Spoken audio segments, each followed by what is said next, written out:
Thank you, Vice Chair.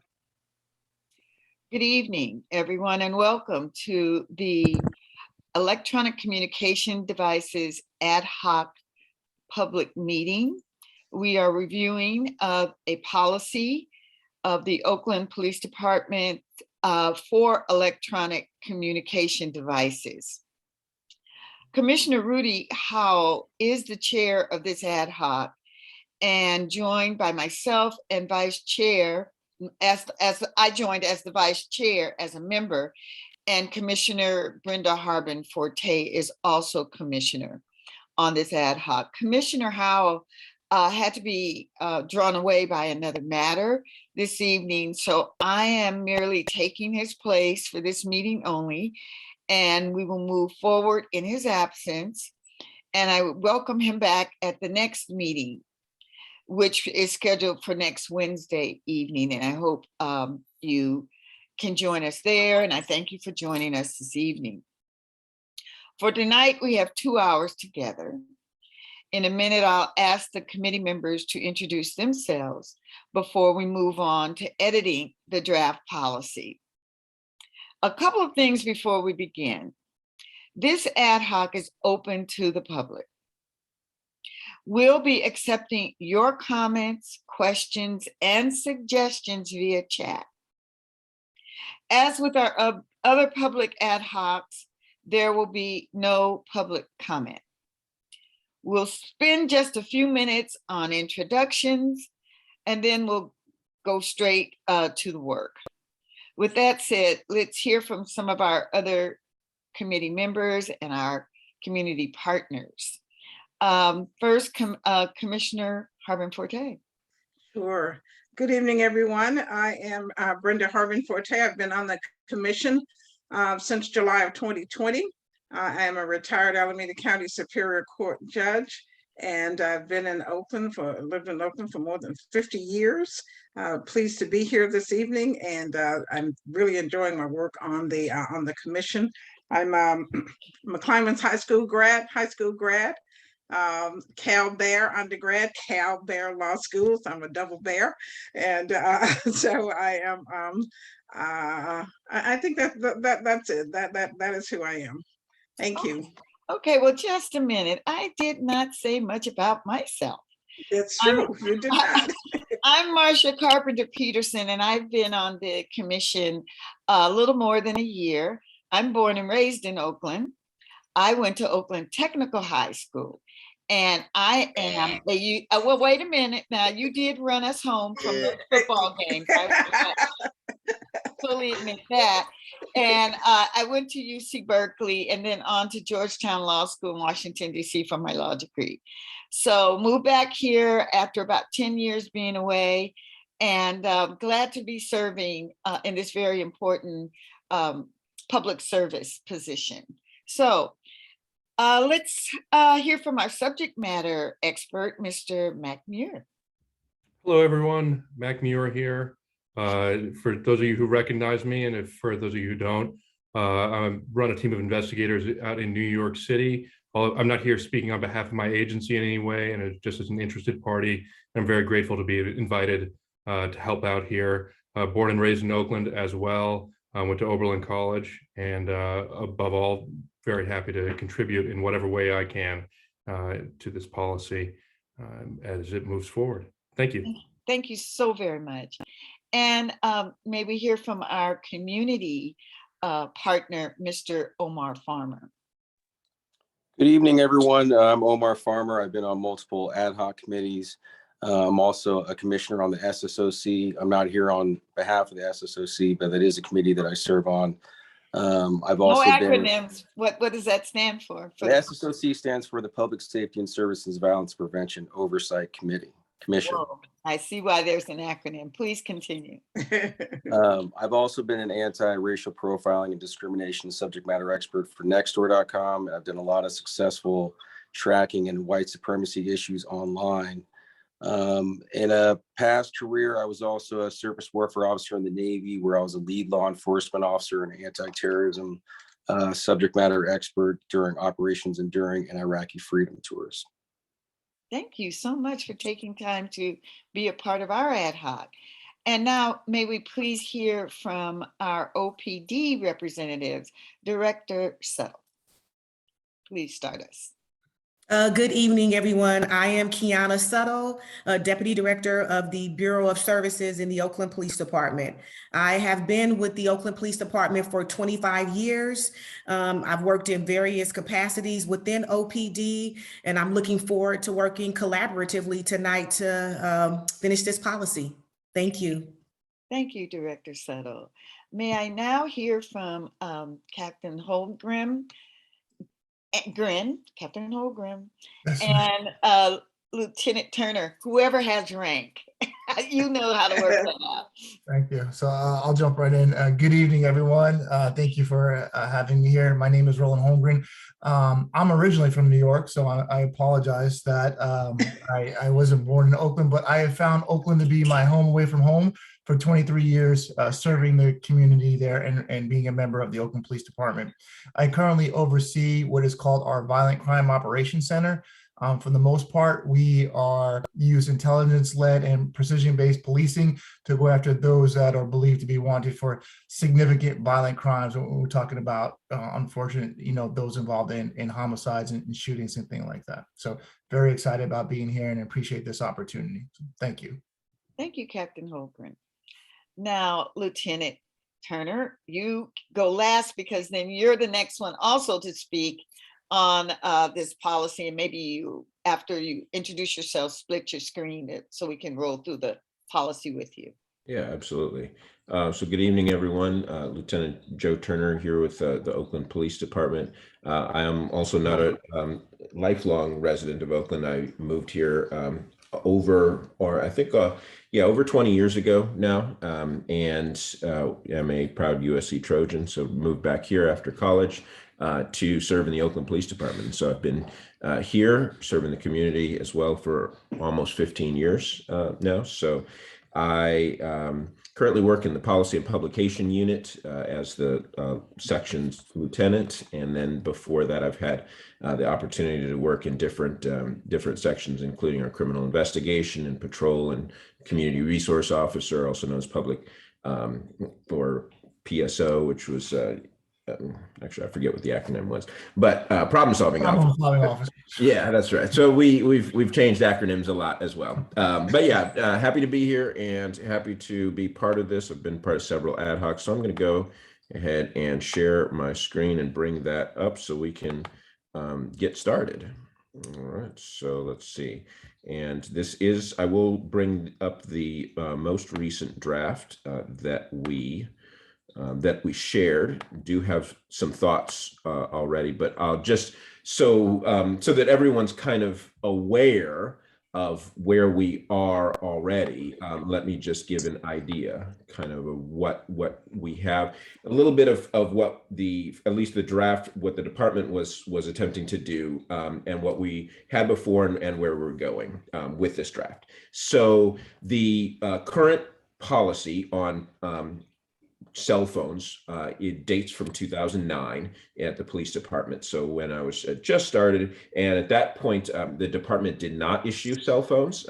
Some specialized units did have cell phones to communicate with each other, but for the most part, most of us did not. That was around the time when people would have their own personal phones.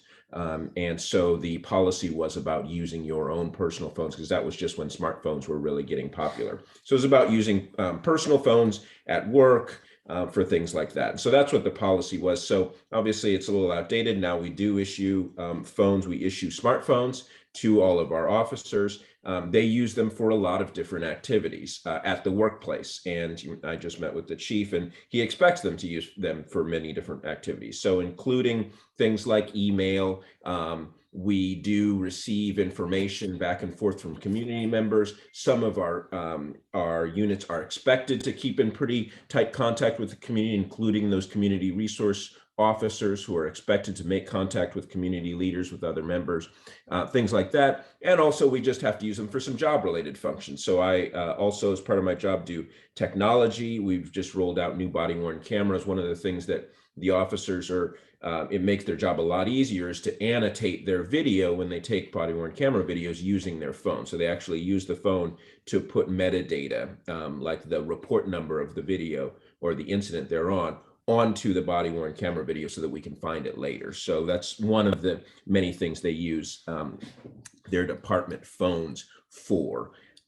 So there, it is a sort of a small computer that you keep in your pocket, just like any cell phones, and just like any cell phones, there's benefits and drawbacks. And so what we're trying to do with this policy is sort of step into the current age, also deal with definitely some issues that have arisen from previous cases and incidents with very small groups of officers, and we can talk a little bit about that, but kind of just bring everything together into the 21st century. So what I tried to do is talk a little bit about overall department issued cellular phones, which is one thing, especially since they are a communication device. One of the things in terms of the operational things that the chief is looking for, making sure that people who have phones carry them, making sure that certain members of a rank like command rank, lieutenant and above, carry their phones even off duty so that they can be reached and can be apprised of things even on their off time. I know there have been some issues around supervisors for professional staff carrying phones. And then some rules around the use of the work phone, some things we've noticed in the information technology unit about, say, international plans. We don't have international plans, so just making sure those get switched over. This is about cost saving, ensuring we don't have huge bills if people happen to go overseas for work or something like that, which does happen. Some evidentiary procedures, confidentiality. We took the opportunity to address some of the other electronic devices. Again, policy wasn't really as caught up as we'd like. So some things like issuing and controlling of computers, things talking about some specific policies. So many of the electronic devices that we use have other policies. One of them, many of those policies come out of the Privacy Advisory Committee, which is another committee in Oakland that has actually some ordinance authority based in Ordinance 9.64. And then we just talk about some of the prohibited activities for department issue cell phones, for personal cell phones, for electronic devices. So things like detracting or distracting people from their duties, just like any other workplace. We understand people are human. They will take breaks, they will do things, but on the other hand, we want people to be working at their work time and enjoying their leisure time during their leisure time, not using cell phones while driving to maintain a safe environment, keeping department business on department phones. One of the things is, as a law enforcement, we do have a lot of confidential information, a lot of information that could be problematic if it were to fall into the wrong hands. And also there's just a thing of making sure that people's personal lives are kept separate from their work lives. And so one of the things that the chief wanted was to ensure that personal cell phones are not used for department business except for limited circumstances. Sort of the same thing in reverse, really limiting the time when work cell phones and work electronic devices are used for personal business, understanding that this is a workplace and that people do things like take breaks, check on their families, etc. Want to have a policy to keep people from tampering with or modifying things, especially if they're not experts. Sometimes, people can try and fix something and it causes more damage. And then we get into issues of inappropriate material and inappropriate conduct using department technology and department communication devices. And then the sort of last section here is about auditing. We may sort of term it, actually probably a better term is inspection of the cellular phones and electronic devices. So as the employer, and because it is a device that is issued by the employer, the department does have the right to inspect these items at any time. There's also the issue of how much proactive, kind of random or targeted or something of that nature, but without necessarily a specific focus, inspection or searching of the phones that the department should do and can do. So there's always an interplay about how much resources that we do have versus how much we'd like to do, and understanding that with every sort of communication device, there's always going to be problems. The more it allows people to communicate and add apps and things like that, the larger the sort of envelope is, or the window for problems.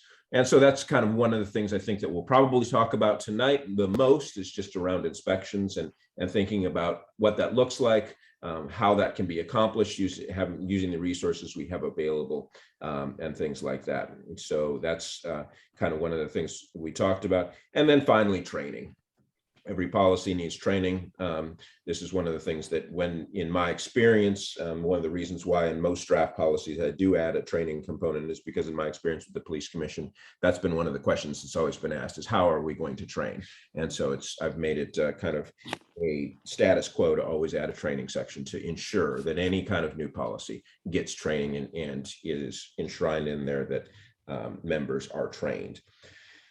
So that's basically the general gist. I do have some sort of, I know there were some suggestions from last time and some things we can probably talk about, but yeah, Vice Chair, I don't know if there was a place you wanted to start or discussion, if we wanted to sort of start with the easier ones, or we wanted to just jump right into to the harder questions, whatever you'd like to do. Well, we don't want to leave the hard parts to the end. Mm-hmm. So we can start with the harder parts. You tell us what the harder parts are. We when we first met, we felt the policy wasn't robust enough, and so I would just say we need to see how we can tackle this in a more substantive way. Commissioner Harvin-Forte, I will ask you first. Where would you like to start? Let's start with the hard part, and I'm with you. Lieutenant Turner knows where the hard ones are, so maybe he can direct us there. Yeah, Rania, I noticed you had your hand up. I do, and this is for clarity and this recording. Lieutenant, normally you reference other policies when you're putting a draft together. I know we found and were shared and have some draft policies on the website. Would you mind sharing with us what you used to come up with this, just so that we have a sense of like what you've already picked up? Yeah, so this one actually was mainly developed internally, just kind of based on the recommendations that we got from some of the the Instagram investigation, and then also just sort of common understandings of how a workplace normally operates, right? So we didn't look at anything specific. And then in terms of the sort of harder place that I think we should start around random inspections, this was one where most of the input that I got was from our internal affairs division. And so I think that is a good place to start. I just say, how about this? What I would suggest is I kind of give a little perspective on this, and then maybe we can get some input from the community members, the SMEs, on kind of how they see this, and then see maybe what we can think of or brainstorm in terms of a better way. Because I know this is one that sticks out for a lot of people, and it's this section right here about sort of proactive random inspections of cell phones. So understanding that these are department phones, these are not people's personal phones. The department, just like any employer, doesn't have the ability to randomly search people's personal devices, but we do have the ability to randomly search people's department phones. Now, most of our officers and our staff, just like most people at most workplaces, are aware of this. This is a common thing in the business environment, and people understand, especially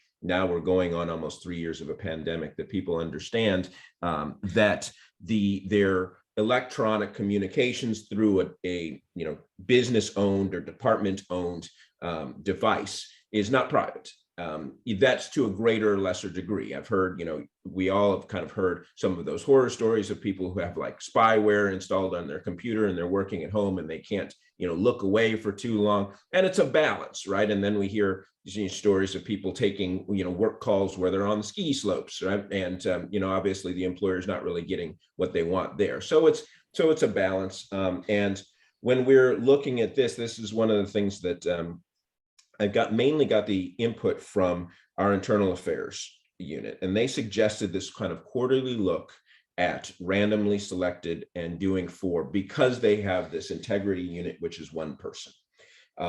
They were thinking of the idea being that they would actually physically have to take the phone from the user. They would have to plug it into a machine, which we call RIPS the phone, which basically takes everything from the phone and lays it all out.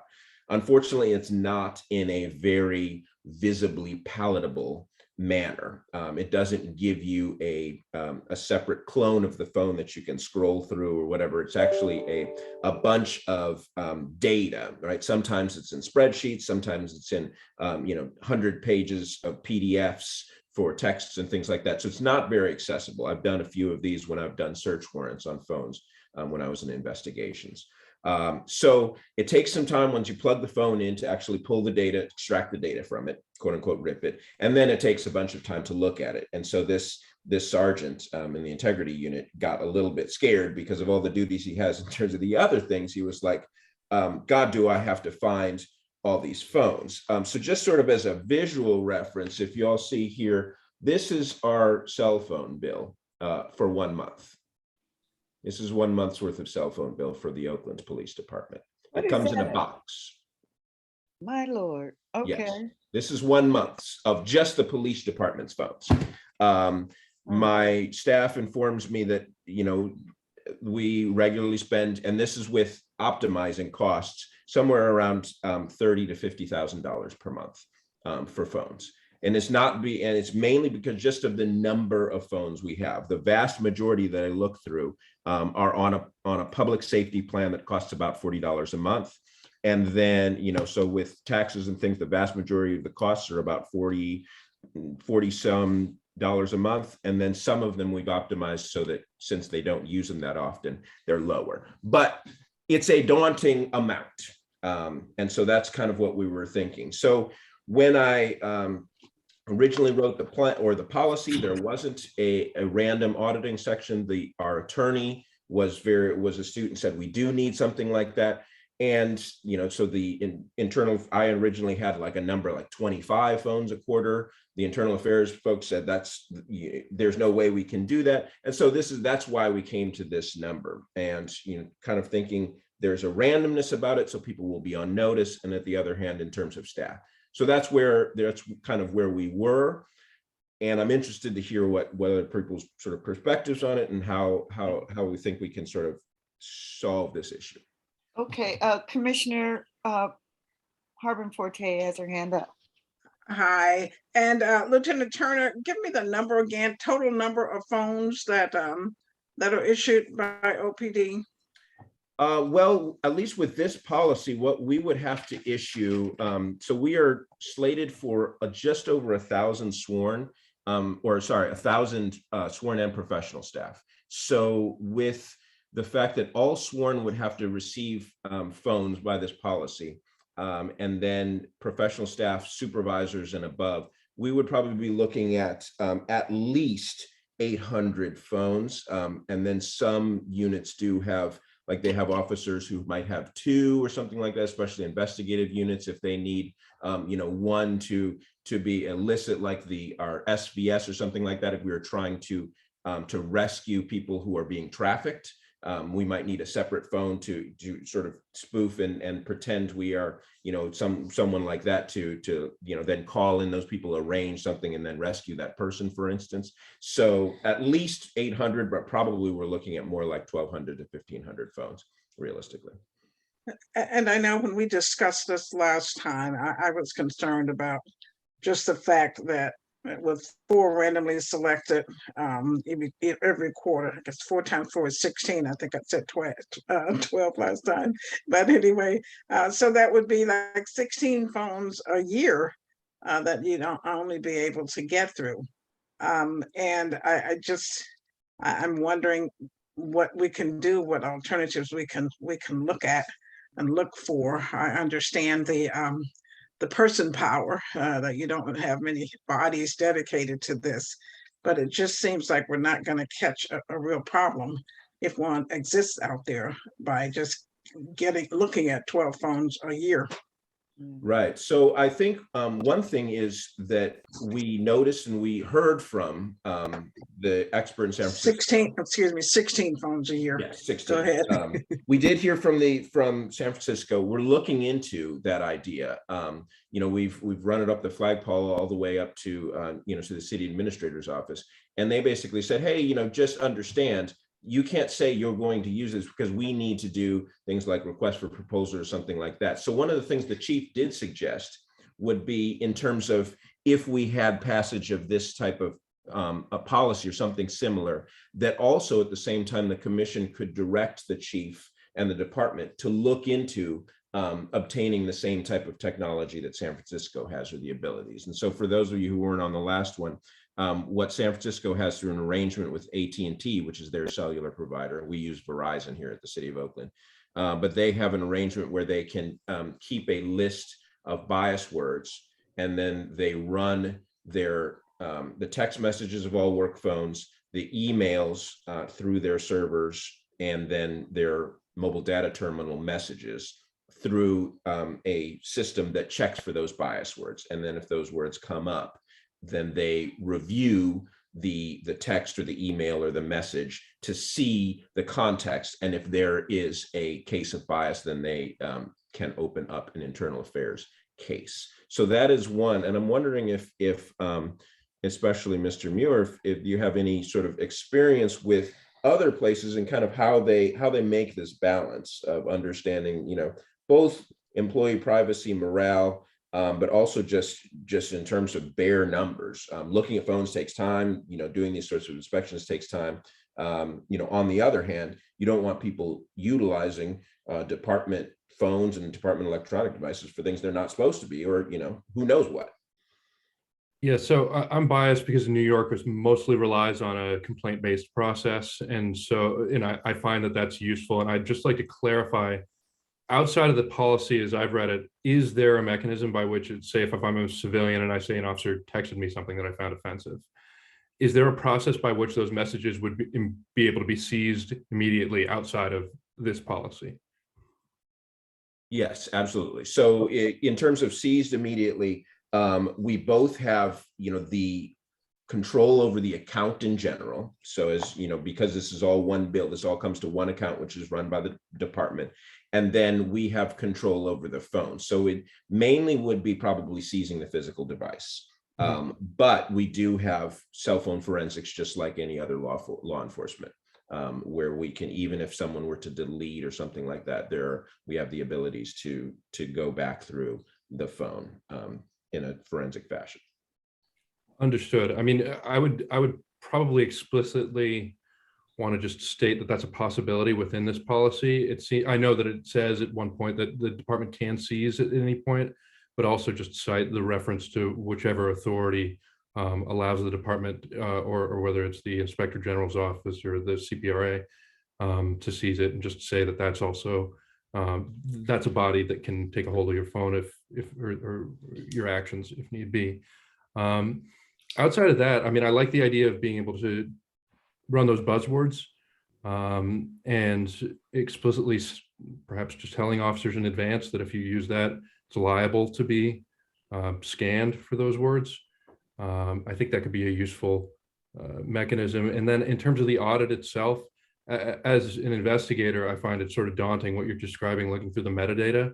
And I would just want to really explicitly determine what you're looking for. Like, is it malware? Because knowing what it looks like when you're looking at a spreadsheet of numbers, is it like, what's the goal? Is it to see whether there was deleted information? Is it to see whether there's something else going on? Because I know that as an investigator, you can spend 2 days looking at a wall of text and then go, well, I guess I learned that there wasn't anything incriminating in here, but I can't really say much more about it.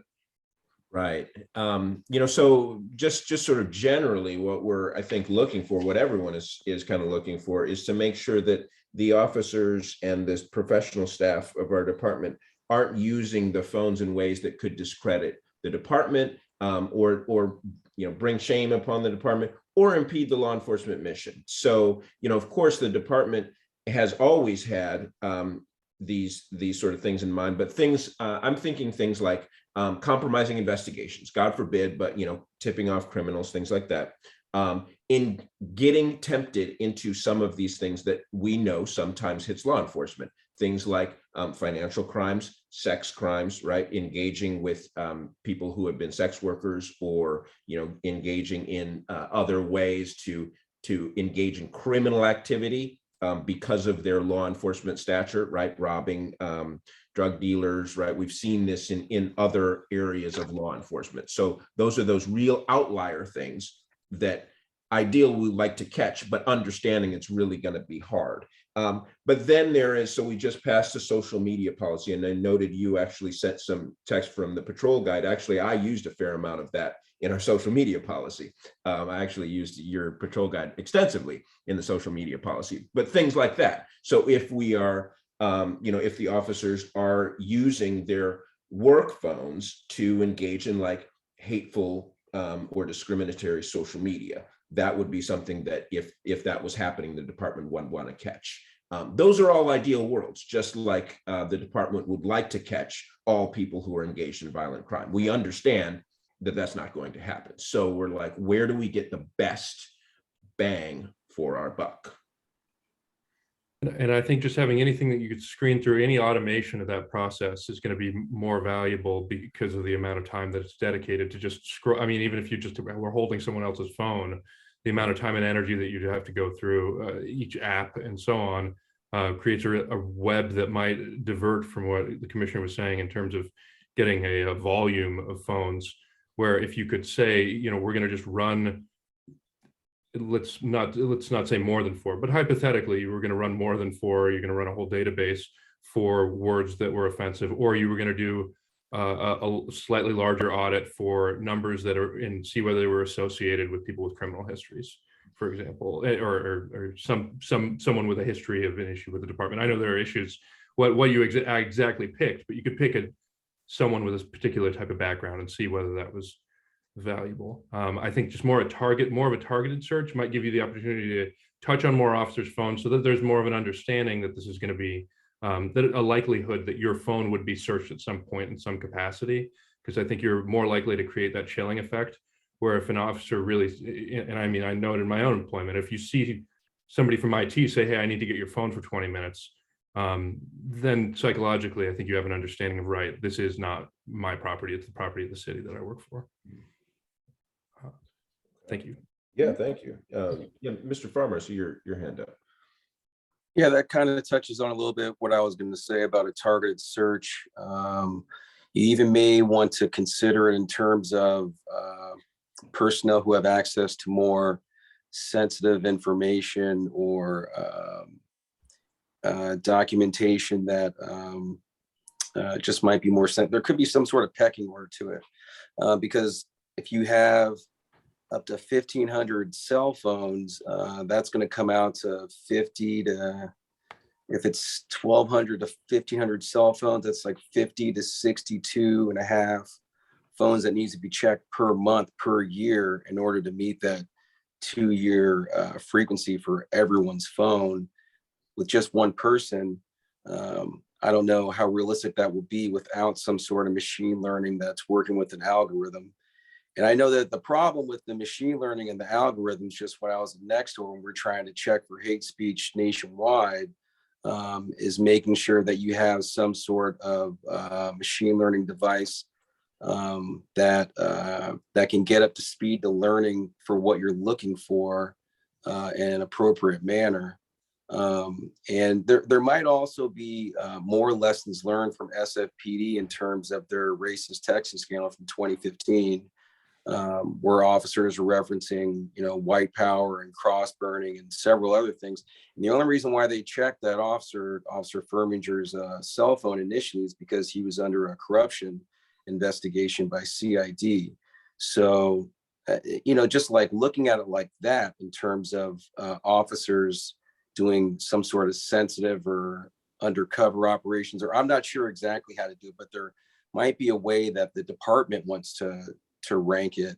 These phones should be checked more, at least, I don't know, to make sure they at least fall within the 2-year frequency, no matter what, rather than some other officers doing, more or less sensitive operations, potentially. I'm just putting it out there.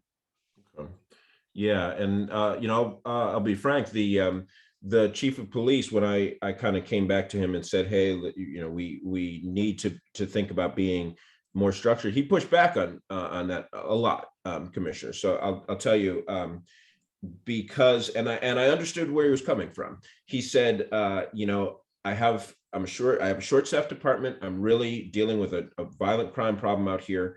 I need my, my officers for the most part doing this stuff, using this technology the right way, to do this. And he said, I definitely like to explore this kind of machine learning or word search based thing like San Francisco. So that's, I think he's kind of saying the same thing that everyone has so far said, which is that it's really hard to do a lot of these things by hand, but a technology solution would probably be better, though understanding it's in the future. Yeah, I just want to quickly add just one thing, sorry. But just like in terms of like the people who have the cell phones, because at the top of the policy, it also mentions annuities, which I believe is like maybe contractors or some sort of retired personnel that you bring back or something like that, or like non-sworn personnel, depending on what they're working on. Not saying that their information shouldn't be checked, but that might be some sort of argument for putting them at the bottom of the pecking order. Maybe not. I'm just just putting it out there. Yeah. Ronnie, I see your hand up.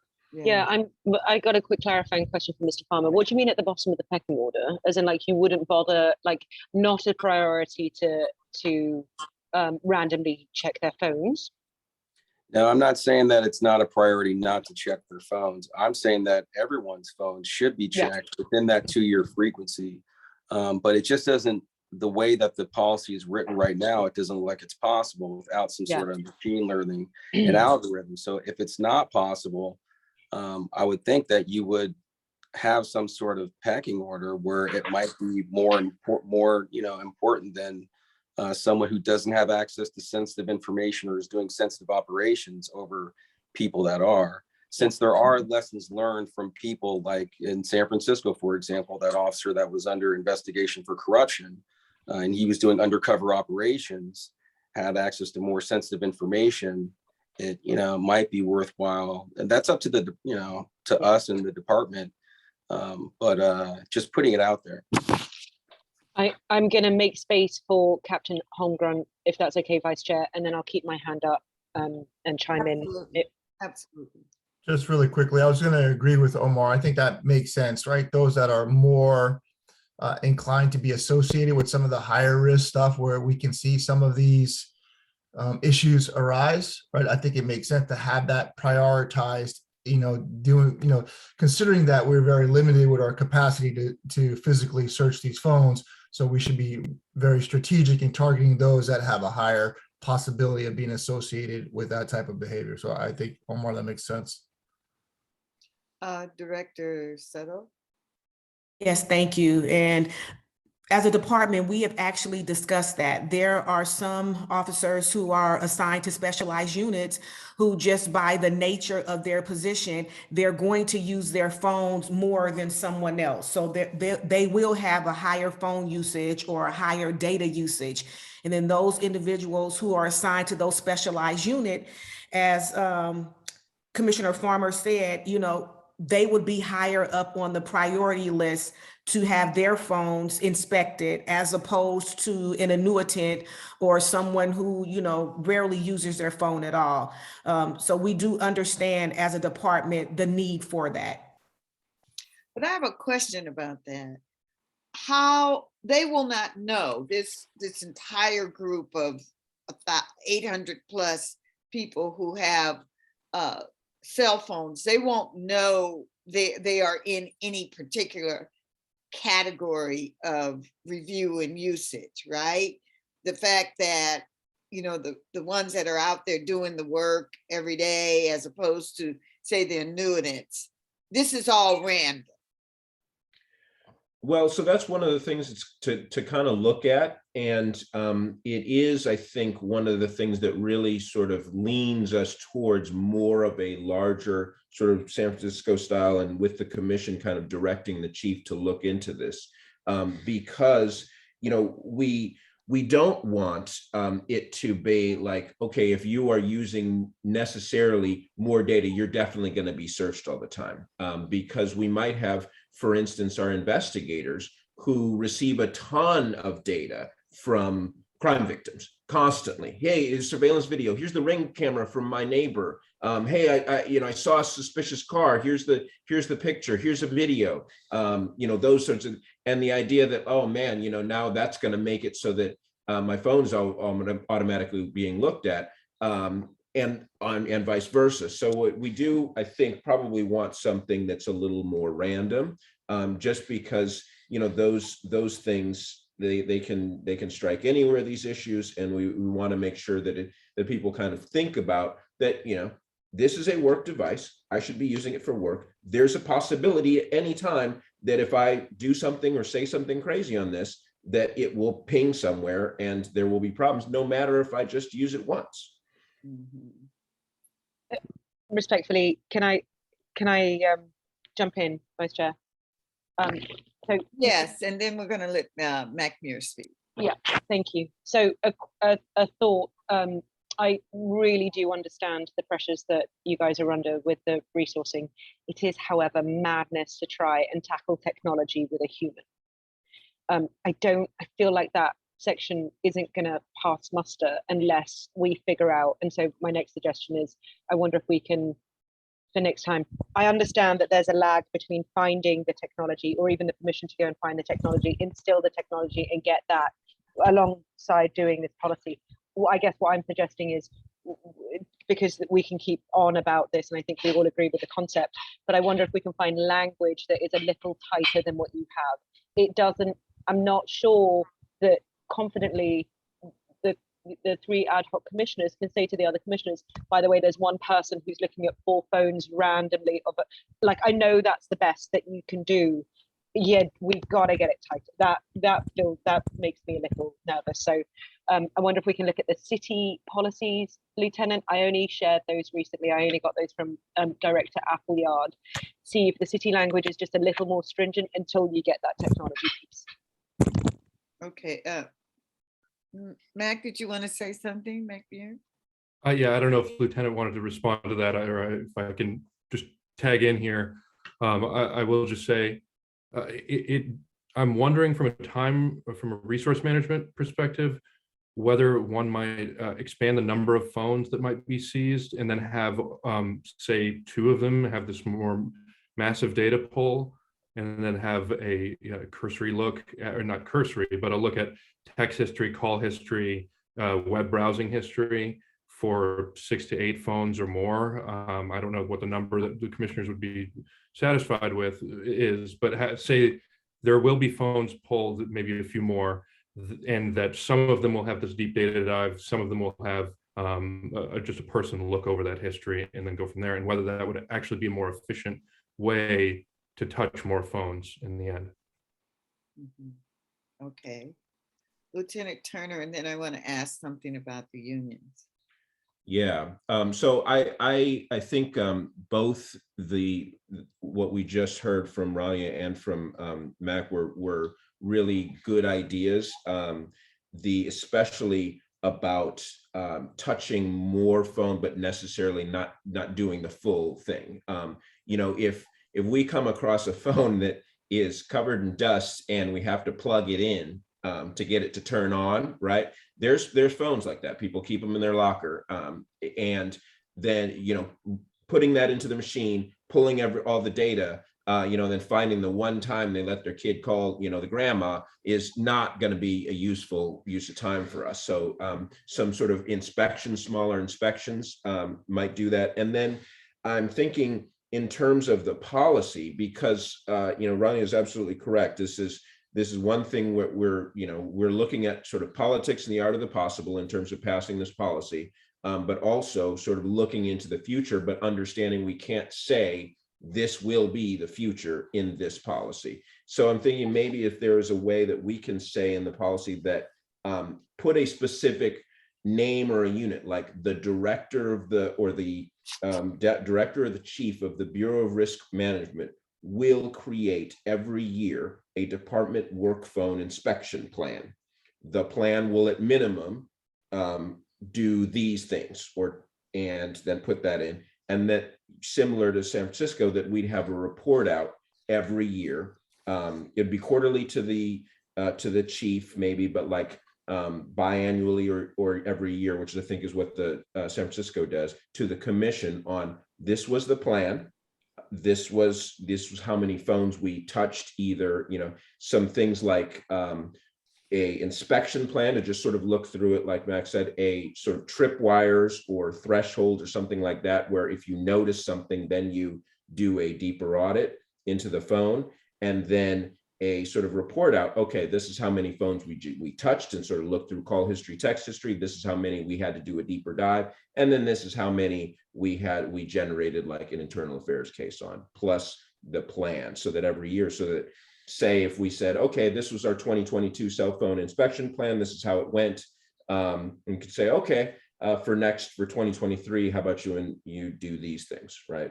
That's kind of what I was thinking. It future proofs the policy a little bit, and then along with directing the department to look into this technology, I think would be helpful. Okay, so when we talk about auditing of department cellular phones and electronic devices in Part D,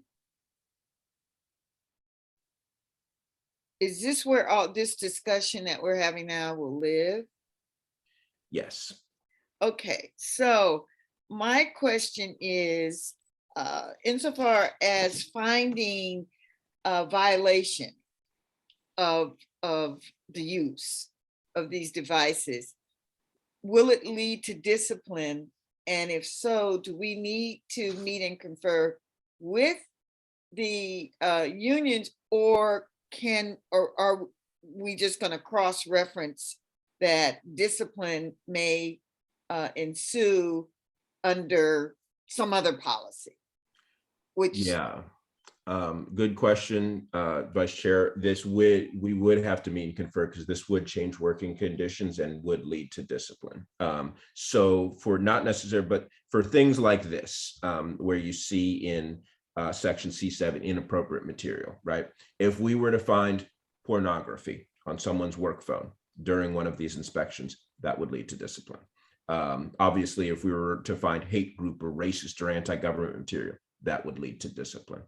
So yes, this would be something. Now, do I think that this will be a huge contentious meet and confer? Not at all, because like I said, these are, and I briefly saw some of the other things like Vermont's policy on the website.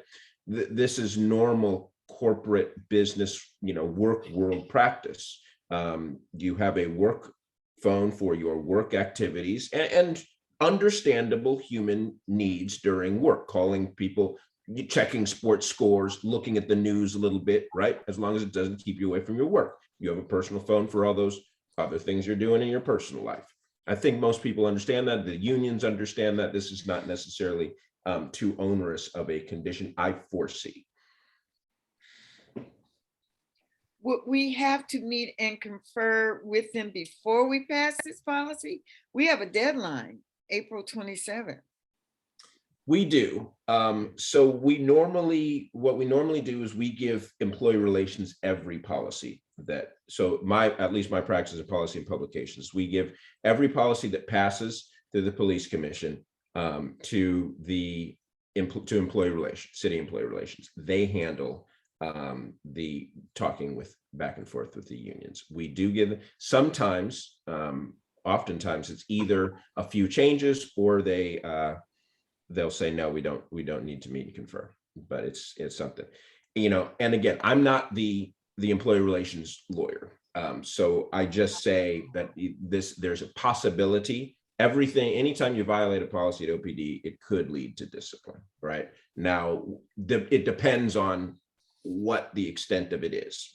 Hate speech, racist material, significant discipline, up to termination.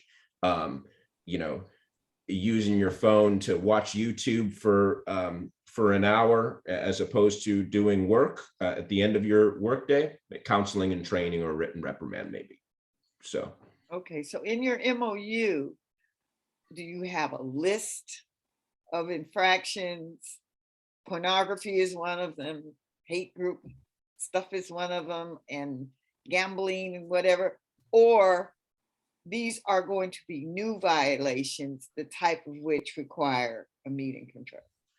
So I don't think these would be new violations necessarily. These would already be what every violation of policy, and I have not worked that much in internal affairs, I'll be honest. I only did one 30-day stint, but I'm pretty sure that basically what every violation of a policy goes to is then it goes back to a manual of rules violation. Right. We have a manual of rules list, and then it says, okay, so there will likely not be a new manual of rules violation for this policy. No, it would be instead one of the manual of rules sections. So as Captain Holmgren has pointed out to me, accessing pornography on an electronic work device is already a manual of rules violation. Okay.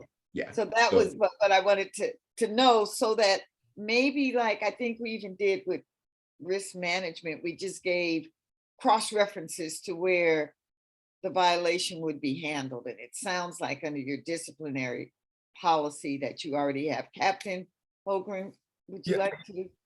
Yes, ma'am. I was just going to say, because using the department's electronic devices to access porn is not a working condition that is permissible. So I don't see any meet and confer triggers for this, right? And if for some crazy reason I could be off, I can't see the union even pausing for a second to fast track. But you don't have it's not part of your condition now to go on there. It's actual MOR violation that people have been disciplined for already. So, I'm not, like I said, I'm not a total expert on this, but I'm pretty sure that you don't have any working conditions that says you can do that. So there may be some small nuances, like maybe who you can call and stuff like that, where I think maybe they might want to think about. But for the violations that we're really concerned about, the hate speech, we already have rules that say that is 100% not tolerated and you will be disciplined. So I don't see us triggering that meet and confer for this. So again, if we cross-reference that it will be handled under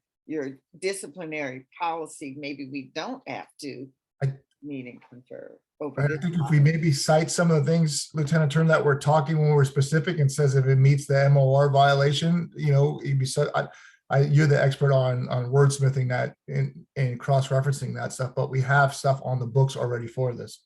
Okay. Commissioner Harbin-Forte. Yes, I wanted to ask as well about the administrative instructions on cell phones, electronic devices, use of work equipment. The city already has two administrative instructions, and which already apply to the Oakland Police Department, to the officers, according to Director Appleyard.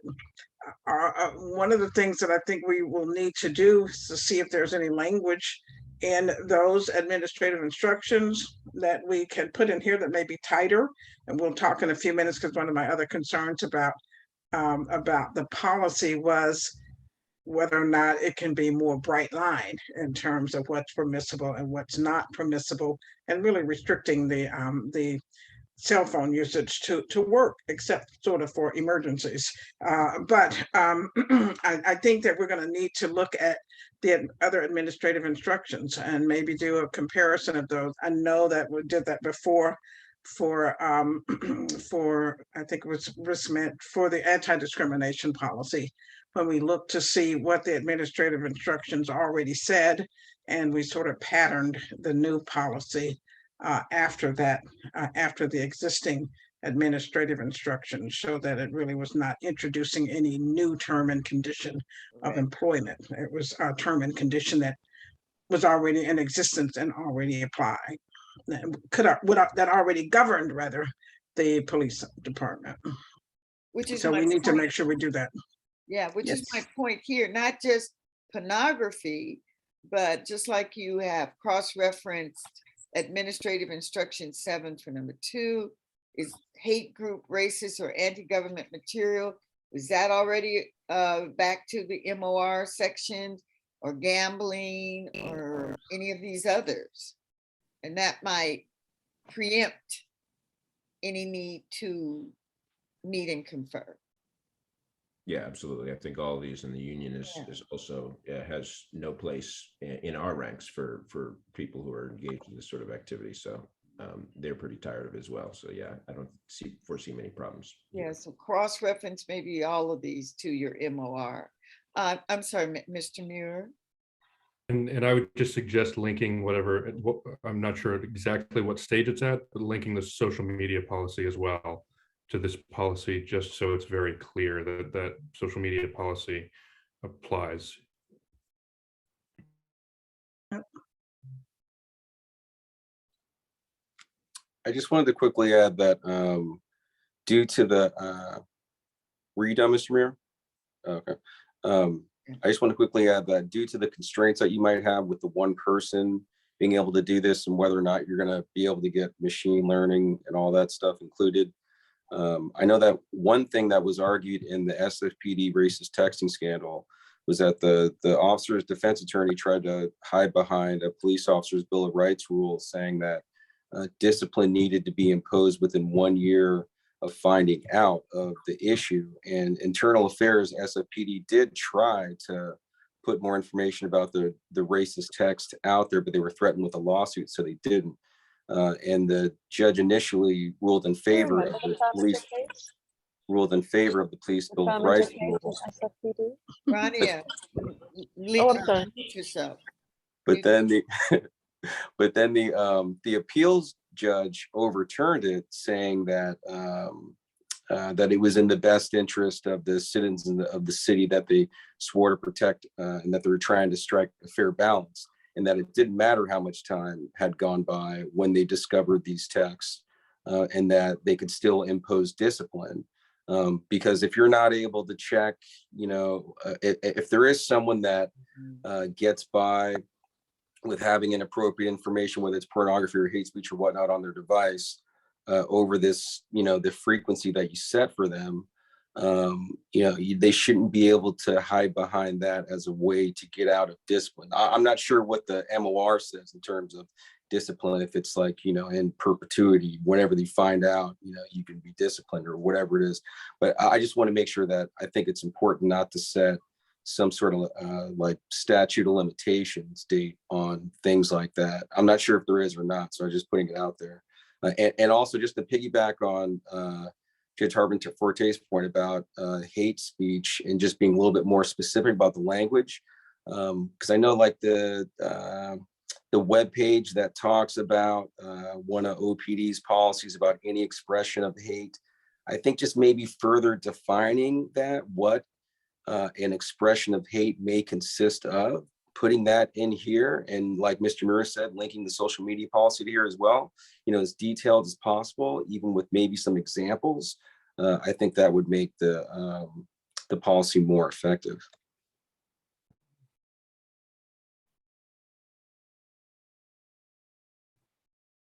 Yeah, absolutely. And we definitely had some more extensive language in the social media policy, which was just passed. And so I think just bringing that language right in is probably will fit the bill. Okay. Yeah, we definitely can do that, and sort of get yeah. I don't think there's any issues in terms of these areas. I did note the administrative instruction, at least one of them from the city is from 2000, so they probably need to bring that up a little bit. The department or the city's social media policy I see is a little bit more recent, but still is from 2019, and I don't know.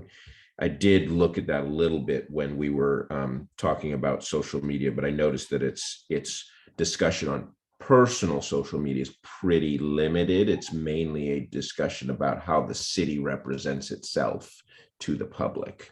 Lieutenant Turner, would you mind the city administrative policy regarding cell phones? Would you mind just popping that up on the screen if you can? I'm wondering if you can show us what, like, seeing as we're still in this moment, if you can show us what the city has for prohibitions and audits.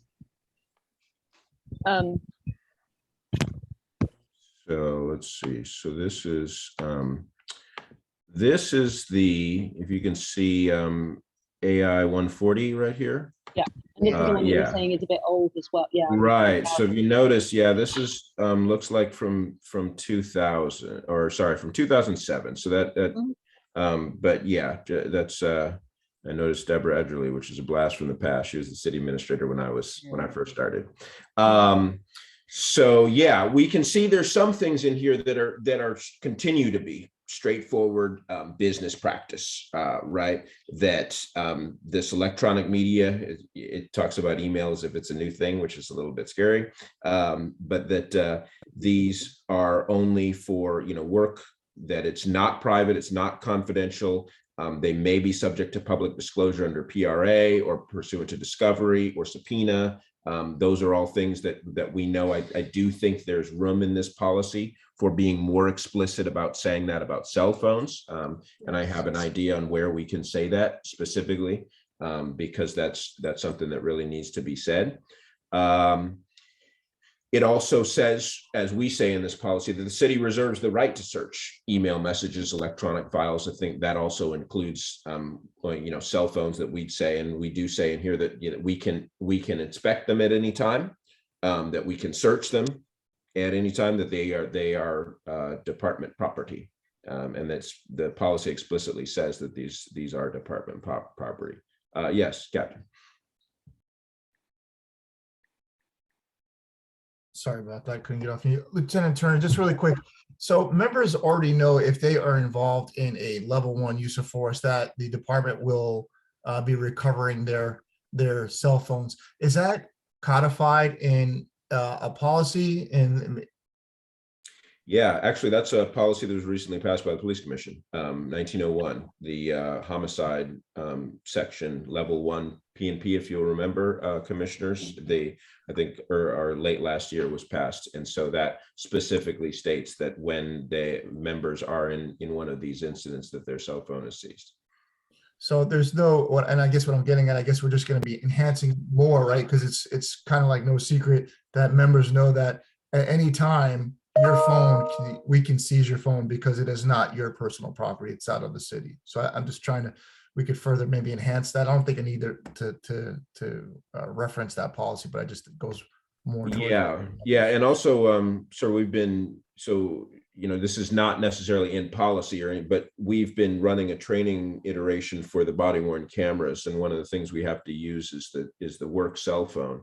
And so we've been continuously talking about that because we've got a functionality now where we can take pictures of evidence or something like that and upload it directly into our evidence.com account. But understanding that, for defense attorneys and things like that, once that becomes part of the chain of evidence, it could be something that they can look at. And so we are very explicit to people to not use their personal phones, not because we think they're doing anything wrong, but, you don't want your conversations with your husband or wife, right, to show up in the court record. It's just a little weird. So, there have been a lot of conversations recently with members about making sure to keep their work life and their personal life separated by using their department phone for work and for all this technology we're getting them to make their jobs easier. and then keeping their personal life on their personal phone. Okay, Mr. Muir is joining us from the East Coast. So where it is 7:37 here, it is 10:37 there. So can you please perhaps walk us through any of the edits that you've suggested? Yes, I can do that. And just to respond to what you were saying, Lieutenant, I think if you were going to do that soft poll of viewing the officer's data of just messages, phones, and browsing history, using 6 to 10 random use of force incidents as a vector, because it might be wise because you have officers who are more likely to be interacting, at higher tiers. I find that usually there's some correlation between use of force and misconduct across the country. So, and it might just help you get officers who are more involved in speaking to members of the public in that expansive way. So if I could just run through my notes, I will begin at section A4. Can you put it back on the screen, Lieutenant? Thank you.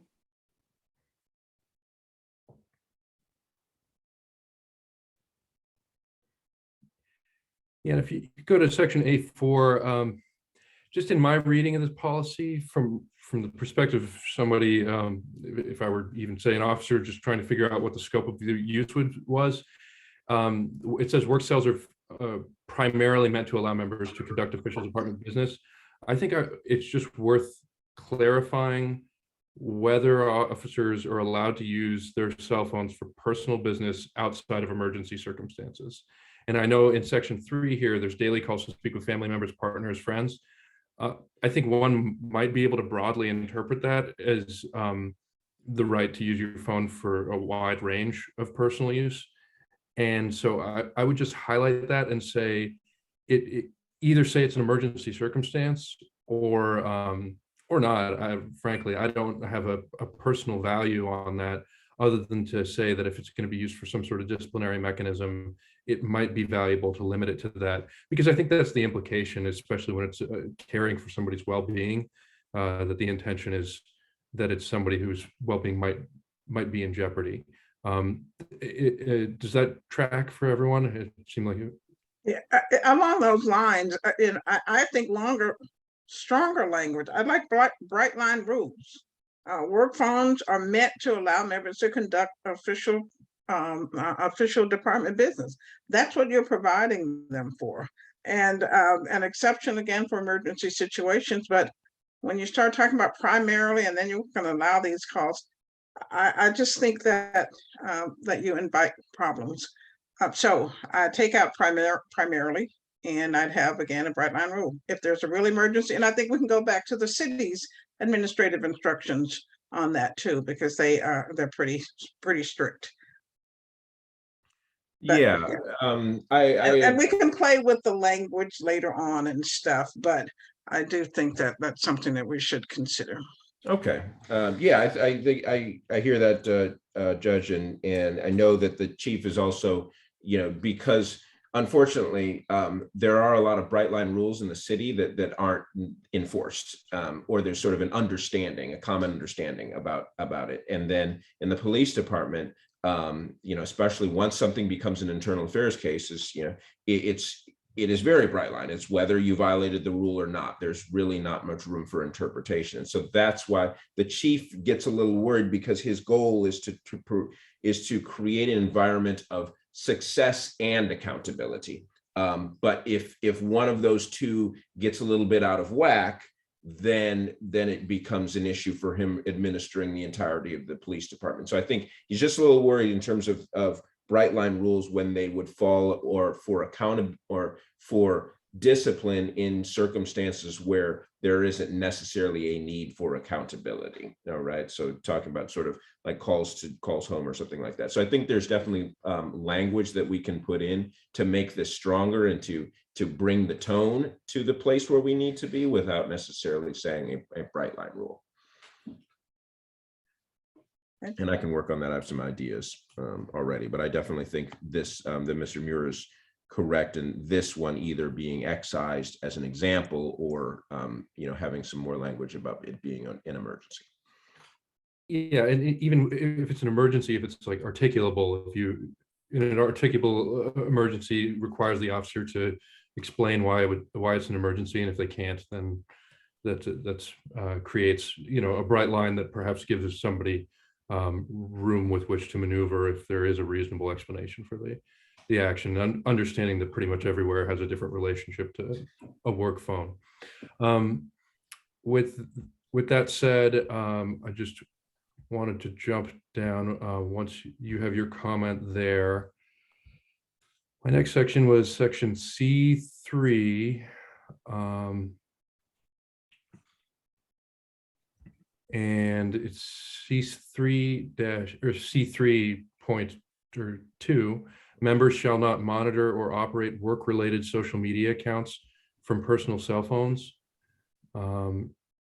And I would just explicitly say what that's in reference to. I figure it's reference to an OPD account.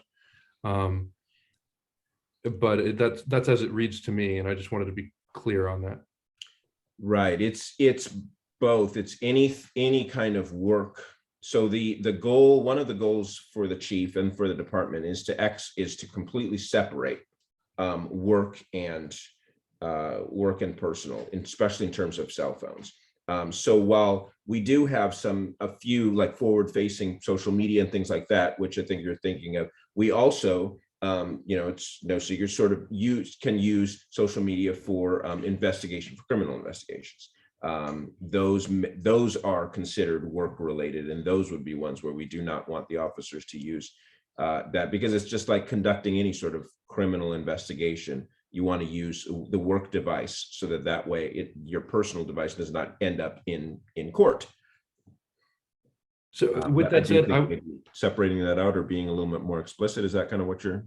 Yes, my concern would be from the perspective of the employee, what's work related, I think is different. And that if there's a group thread of officers who are discussing, then technically that's work related. And I think that it creates a conflict in the policy.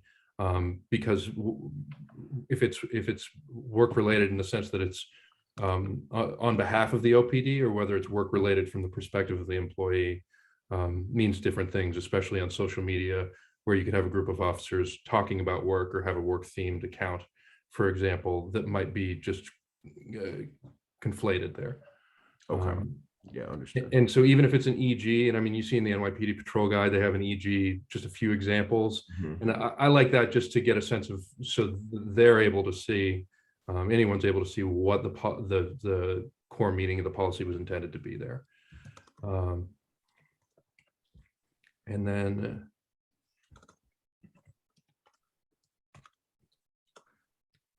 I had a separate note for C7, which I know we highlighted there before in terms of the different prohibited conduct. And I think that as long as everything's cited back to a policy from which discipline could stem, I think for all the reasons that were stated before, I mean, really, if all of this is redundant, it should just say this is redundant and a reminder that the same conduct that's expected of you in other areas is expected of you here. And then the right to seize. So section, and I know we just hit D2.1, but I want to jump down to D3.1. And it says the department may search work cell phones and work electronics devices when there is reasonable grounds for suspecting the search will reveal evidence of work-related misconduct and criminal misconduct. From my perspective, that might create a limitation. And I understand, because just previously it says that the department may search the phones at any given time. And the reasonable ground standard is certainly a higher standard if it were standing alone. I might suggest deleting that just because if I were defending an officer in that situation, I would point to that policy to say that there was a separate standard. It's perhaps confusing. Okay. I know that one I want to check back with our attorneys, because I know that, I also don't want to hamstring them if they, say, okay, like, Turner, there's a serious investigation going on him. Let's search his phone. And then my attorney says, oh, well, it just says you can do inspections, or audits, but you did a search. And, so I want to make sure that that this doesn't excise a tool necessarily when they are doing an investigation. So I'll just double check with that. Understood. And if that's the case, I would suggest in section D1, which is the one that it might conflict with, is to say that the department may search work cell phone or search work cell phones and work electronic devices at any time. Assuming that that's not an immediate conflict with any other policy, might as well keep it expansive there and delete the second one if possible. Is there a substantive difference between the word inspect as opposed to search? And then shouldn't you define them then? So the officer or the member is aware that you're going to take my phone for an hour versus you're going to take my phone for 3 weeks. Right. There is, as we're kind of saying, we want some inspections because those will be larger. Those are just sort of checking on whether people are engaged in the right sort of activity. So they can be as quickly as, a few minutes looking through people's text messages to kind of in depth. But a search is definitely where, at least where from the law enforcement perspective, we're looking for something that we expect to be found. And so that's one thing that I don't want to hamstring if we do have serious investigations doing these. But on the other hand, give us the flexibility to, like Mr. Muir suggested, have a larger, wider touch of a larger net to have that the deterrence effect and also the possibility of checking and finding misconduct. So nomenclature matters. How do we sort that out? You're making it sound like it's intuitive. If you work for the police department, you know the difference. Is that true? That is both true, but also there's, I think what you and Ronnie are both saying is a need for some definitions. So I want to make sure that I'm on solid ground with our, because I don't, like I said, don't want to hamstring anything with our attorneys to make sure that they are comfortable with the language, especially when it comes to them doing investigations. And then the inspections and audits, that's actually in policy that we have currently. So I can reference back there. Yeah, Captain. Yeah, I was just gonna say, I think, Joe, definitions would definitely help. I don't know if, every officer would be able to determine the difference. It might just classify them all as an inspection being a search as well. So I think definitions would definitely add here. Well, and I also wonder for the officer or for the member's rights, and especially if this is going under consent decree, if you're about to take my phone, I think I have a right to know what it's for. And I'm assuming then D3 means that I get to call someone, because I don't know the difference. But okay, sorry, I didn't mean to labor it. Yes, good question. Can I ask, are you setting, right now you say that everybody knows that that if an officer's involved in a level 1 use of force, that their cell phones will be searched, right? Not just going to be inspected. It's going to be searched. And you're not really looking for misconduct, or are you? Are you looking for work-related misconduct or criminal misconduct in the use of force cases?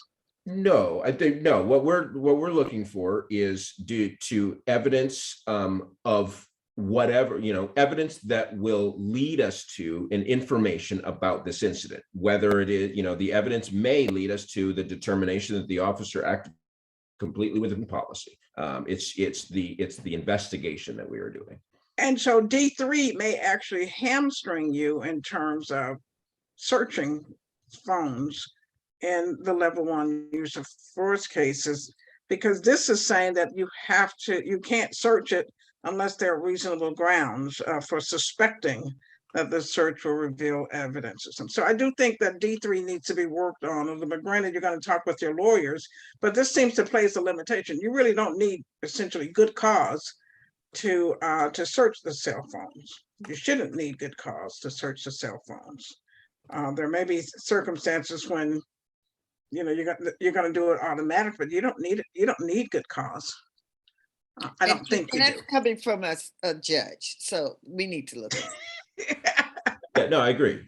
This may create a limitation on our ability that's not really there. Right? And I don't think that. Yeah, I don't think you need that. So if you have the right, again, the rule the department may call it a search. The department may search work cell phones and work electronic devices at any time. Okay. And Yeah. call it that. I mean, that may be one way, but again, you do want to check with the city attorney to see if you really need D3, but it could pose a problem. And in D3, just grammatically, change the is when there are reasonable grounds, Okay. if you're going to keep that language. And tell the city attorney, retired Judge Brenda Harpin Forte. we that I send my fondest regards. So we interrupted Mr. Muir. Please I'm continue sorry. with Go your ahead, Mr. very Muir. brilliant review so we can send you to bed. Aside from what I've gone over there, in section D2, where it says the results of these inspections, I would define slightly, knowing what you described in terms of what the investigation looks like, that it really is like a web of data and you're poring over it. And to be frank, just based on my understanding of what you described, there is the possibility that you would do a random audit and, given the scope of this, somehow miss something, right? Because it's just it's a ton of data that you're poring over and you're really shooting for something. And I think explicitly saying what the inspections will be documented as, because you also can't say definitively that there is no misconduct in that phone, which I find it challenging if that's going to be the core of what the policy offers. Whereas, like, I think it's easier if you have a limited, for these smaller touches on or phones, where you say, okay, there were 8 to 12 phones, and we looked through the text and the call logs and the browsing history, and we determined, based on what we saw, that there was no evidence of misconduct, and that's something you could really lean back on at the end of the day.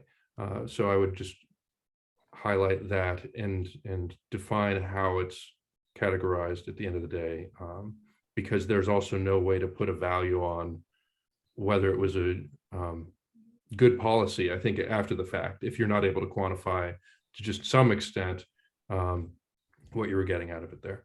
Yeah. So now that's, other than a few things we've discussed already, and in D1, it says the department may inspect work cell phones. Again, I would just say may search or inspect. I would also, understanding that this would be a directive from the chief, whether this should also include the OIG or the CPRA. I don't, that's not flagging in case that's something that's for conversation here, but that's outside of my knowledge. And then you mentioned training, which I think makes it a lot of sense. I highly recommend, actually, a federal prosecutor just came out with a summary of the gun trace task force in Baltimore. It's a 650-page brilliant account of what happened in Baltimore and the investigation into it. Thereafter, one of the policy recommendations in it is to teach officers about the history of misconduct. And I would just highlight, if you're going to train somebody on a policy, training them why it exists to a certain extent, even if it's just a 3-minute summary of the Instagram scandal or whatever this is, it has a very valuable cultural impact, because it also, you know, in Baltimore, that he recommends speaking directly to the officers who have been prosecuted in the case of the gun trace task force. But even a blip on the radar to that effect, I think, takes the training from more, you know, the checking boxes training to just saying, well, here's what happened and here's why. Now this is how we have to do it, and here are the consequences that came for those officers in the past.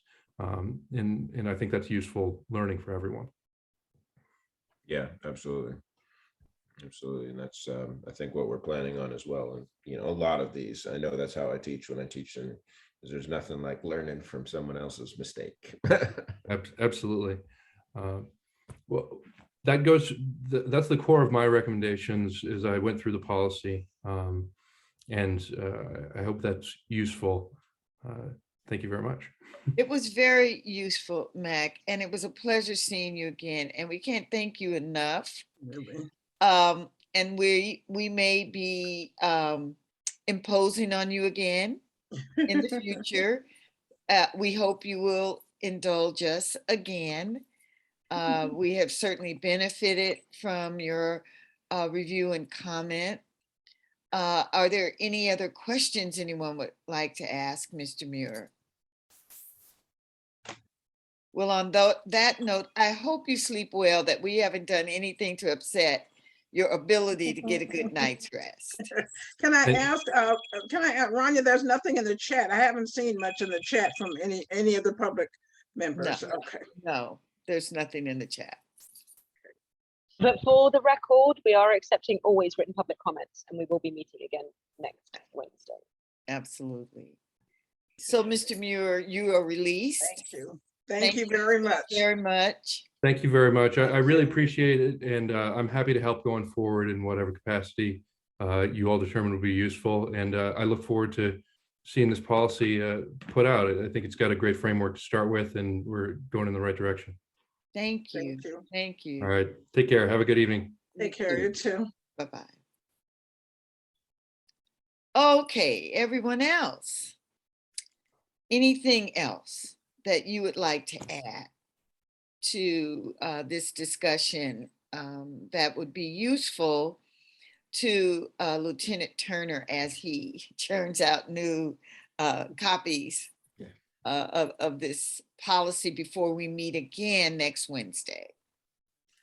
The only thing I would say is let's make sure that we have looked at, carefully looked at both of Oakland City, the city's administrative instructions Okay. on electronic devices and cell phones and everything, and try to make sure that there's nothing inconsistent that we're putting forth.